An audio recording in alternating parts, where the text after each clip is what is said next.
Peran mahasiswa dalam menjaga integrasi nasional. Integrasi nasional adalah proses mencapai persatuan dan kesatuan dalam negara dengan mengurangi perbedaan dan meningkatkan kesamaan antar kelompok. Mahasiswa memainkan peran penting dalam proses terwujudnya integrasi nasional. Oleh karena itu, mahasiswa merupakan salah satu elemen agent of change. Mahasiswa harus dapat memahami tanggung jawab mereka sebagai generasi muda, supaya perubahan yang dibawa adalah perubahan yang bersifat progres, bukan regres. Beberapa faktor yang mempengaruhi integrasi nasional, terutama di Indonesia, antara lain: 1. Multikultural dan pluralisme. Kedua hal ini sangat berkembang pesat di Indonesia. Hal ini ditandai dengan banyaknya sara atau suku, agama, ras, dan adat istiadat yang tersebar di seluruh Indonesia.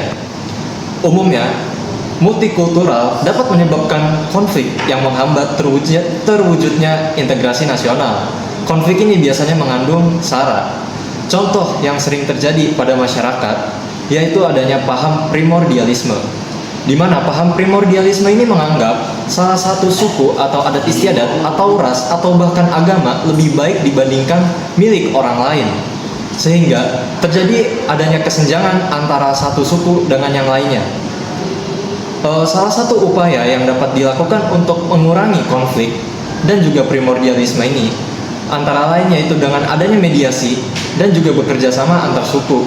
Kemudian juga bisa mempromosikan secara adil dan sehat serta merata bagi setiap suku, agama, budaya, dan ras yang ada di Indonesia. Kesenjangan sosial dan ekonomi. Perbedaan status sosial dan status ekonomi juga menjadi salah satu faktor besar yang mempengaruhi terwujudnya integrasi nasional.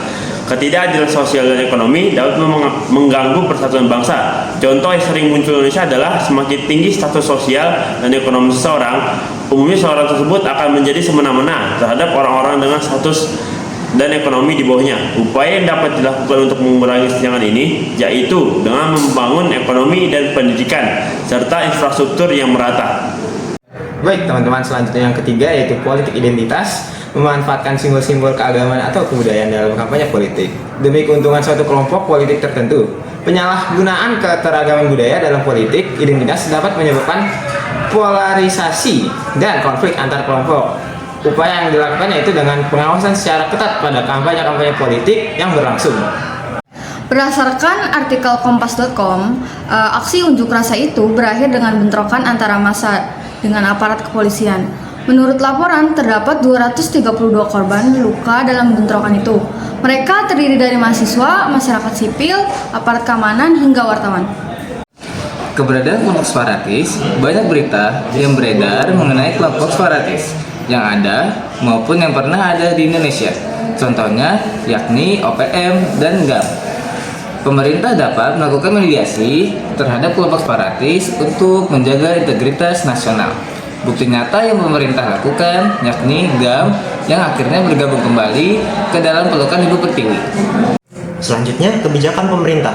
Umumnya, kebijakan pemerintah yang dibuat di Indonesia berat bobotnya terhadap warga sipil, namun ringan bagi para penguasa, sehingga sering terjadinya demo di mana-mana yang menunjukkan ketidakpuasan masyarakat terhadap kinerja maupun kebijakan pemerintah. Harusnya, pemerintah lebih transparan dan tidak memihak pada kelompok-kelompok tertentu dalam merancang dan mengesahkan kebijakan-kebijakan. Salah satu contoh peran nyata mahasiswa dalam menghadapi permasalahan yang berkaitan dengan integrasi nasional yaitu pada tahun 2019 silam. Rancangan Kitab Undang-Undang Hukum Pidana atau RKUHP menjadi salah satu alasan aksi unjuk rasa besar-besaran yang dilakukan oleh aliansi mahasiswa dan masyarakat di berbagai daerah. Pada Senin 29 September 2019 dan Selasa 24 September 2019 berujung ricuh dengan aparat keamanan. Dari faktor-faktor yang telah dipaparkan sebelumnya, peran kita sebagai mahasiswa dalam menghadapi permasalahan integrasi nasional antara lain: yang pertama, terlibat dalam aktivisme sosial dan kegiatan lintas budaya. Yang kedua, mengawasi kebijakan pemerintah yang berpotensi memecah belah. Yang terakhir, mempromosikan multikulturalisme di kampus dan masyarakat. Berdasarkan pemaparan yang telah disampaikan sebelumnya, dapat dilihat bahwasanya mahasiswa merupakan garda terdepan dalam menangani perubahan-perubahan yang sekiranya perlu diubah. tentu dalam rangka mencapai kesejahteraan dan integrasi nasional. Umumnya, mahasiswa ini lebih kritis, lebih teliti, dan juga lebih terbuka dengan perubahan-perubahan yang terjadi pada masyarakat maupun pada kehidupan berbangsa dan bernegara. Tentunya kehidupannya ini yang dinamis. Oleh karena itu, kita sebagai mahasiswa Politeknik Negeri Jakarta harus dapat menjadi agent of change atau agen perubahan bagi masyarakat. Salah satunya yaitu dengan mengikuti perkuliahan pendidikan Pancasila dan pendidikan kewarganegaraan dengan sungguh-sungguh. Salah satu contoh peran nyata mahasiswa dalam menghadapi permasalahan yang berkaitan dengan integrasi nasional yaitu pada tahun 2019 silam.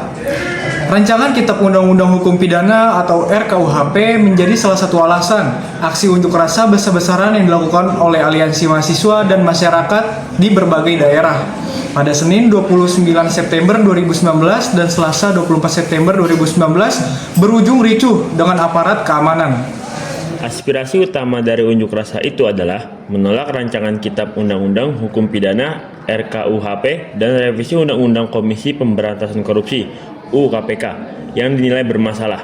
Demo RKUHP itu berlangsung di Jakarta, Bandung, Semarang, Yogyakarta, Malang, Medan, Palembang, Makassar.